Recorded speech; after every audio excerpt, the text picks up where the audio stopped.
Brother,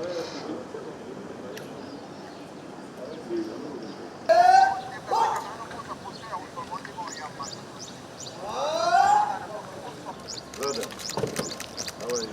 Well, my friend. How are you this morning? Yeah, just easy.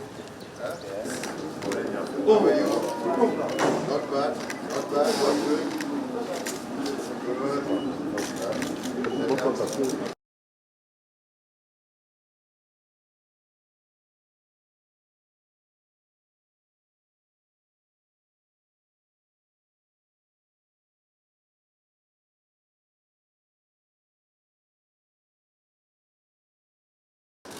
Always a pleasure sitting on this place.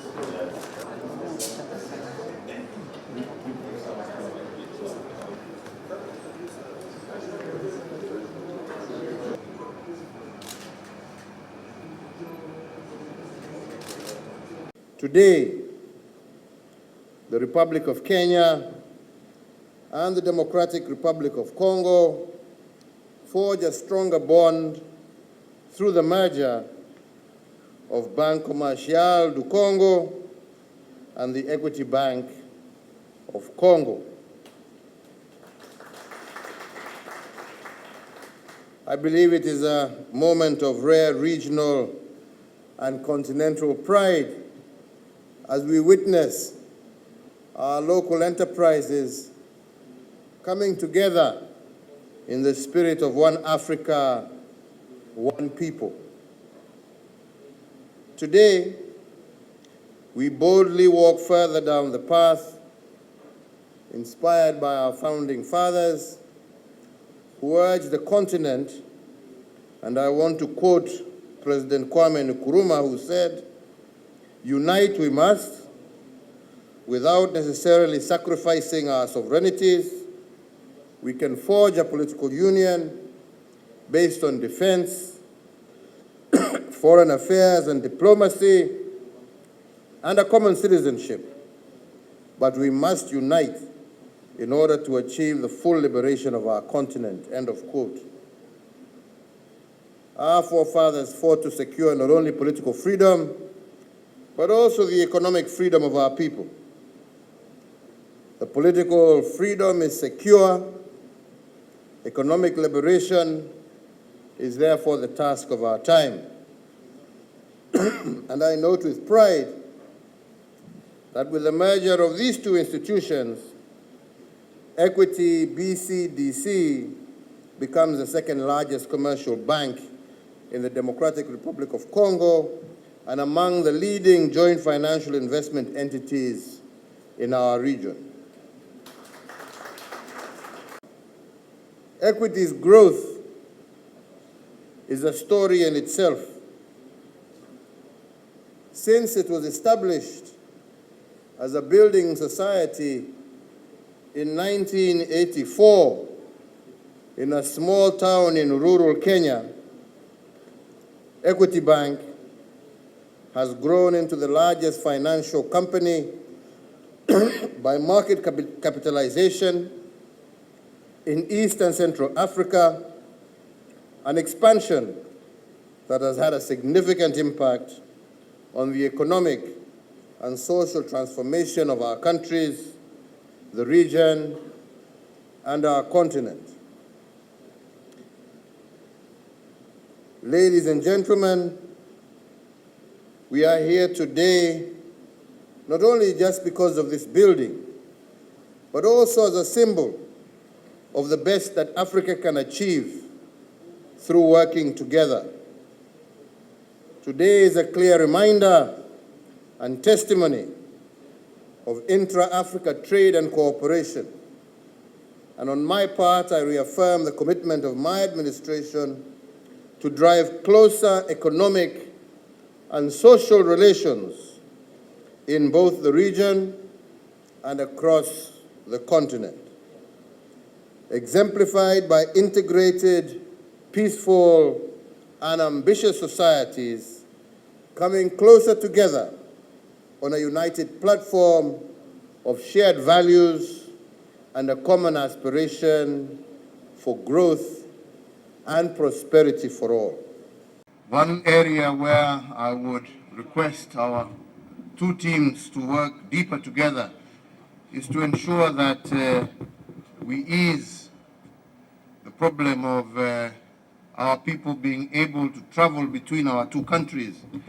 And I believe as we move to further deeper integration, not only of our two countries, but of our region and our continent, we should do more to ease the restrictions that we have in terms of visas and other issues.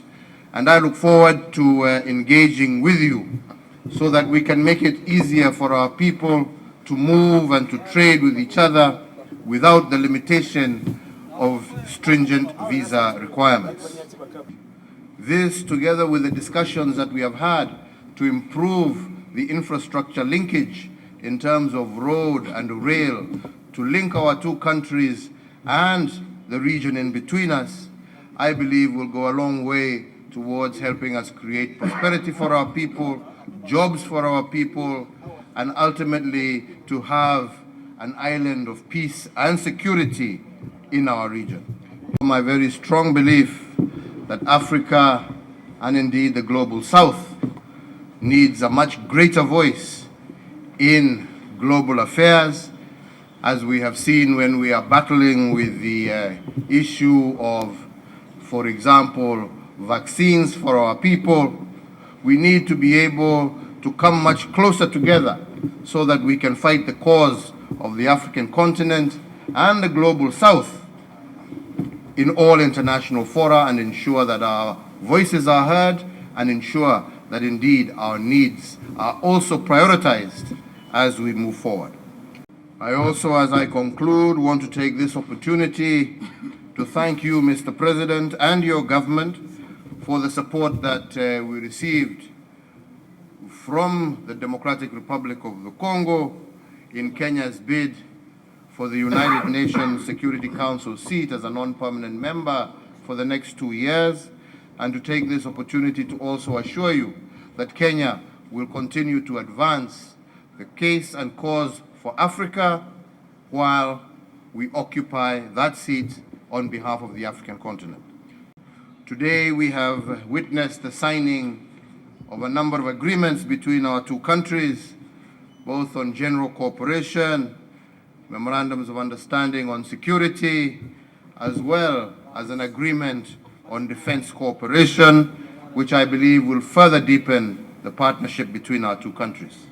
To further deepen the already good relationship between our two countries, Kenya is committed to establishing a consulate in Goma, as well as an honorary consulate in Lumumbashi, in order to continue to foster the relationship between our two countries. It speaks a lot that you go beyond the boundaries to support integration and to support regional trade. We thank you most sincerely, Mr. President, for championing regional integration and African Continental Free Trade Area framework, enabling the private sector to grow regional ambitions.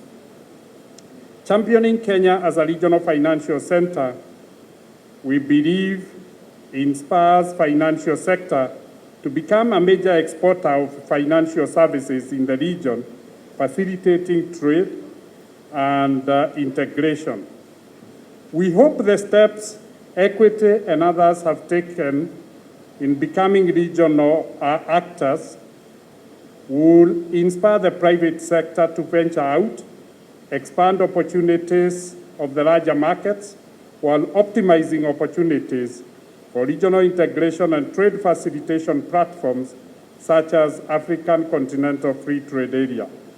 Equity, Your Excellency, will facilitate the same through trade finance and cross-border payments while financing expansion of opportunities by financing wealth creation initiatives, either in production of goods and services to create employment for our people.